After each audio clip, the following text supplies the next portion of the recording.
Present by सुर संगीत मैथिली। बोले बोले हंस वाहिनी मैया की।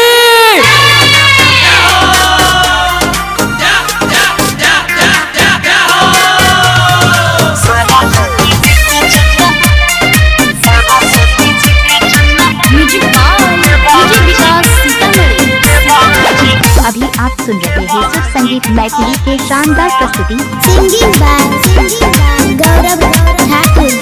सरस्वती जी के चंदा ले भौजी पानसा भौजी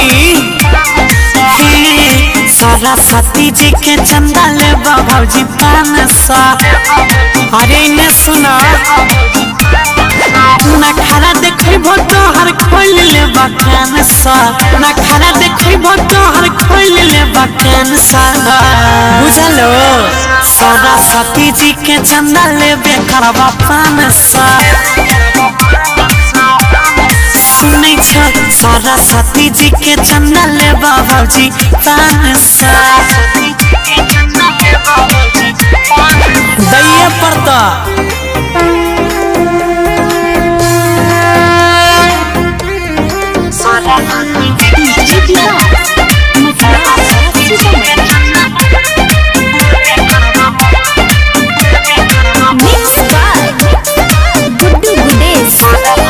अभी आप सुन रहे हैं सुर संगीत मैथिली के शानदार प्रस्तुति। बुक छै मूर्ति बड़ी खूबसूरती बनवे में बड़ा का पंडाल है।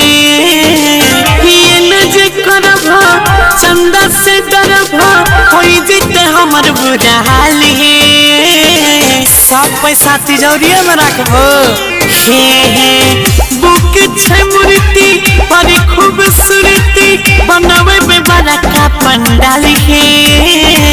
ये न जे करब चंदा से डरब होई जते हमर बुरा हाल है। सुना खेला नहीं तू देवर सबके यार मानसा। बात माना सरस्वती जी के चंदा ले भौजी पानसा। महंगाई कते बढ़ गेलै।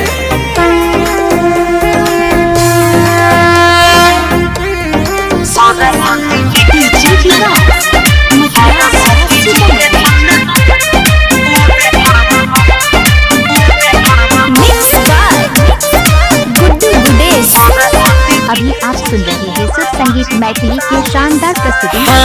कोई ने छिए साका लगी जैते घाटा हैते हमर नाम बदनाम है।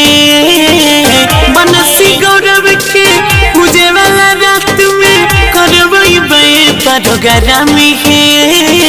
पूरे 1.5 लाख मांगने छै। हाँ सुना ये कोई ने छिए साका लगी जैते घाटा हैते हमर नाम बदनाम है।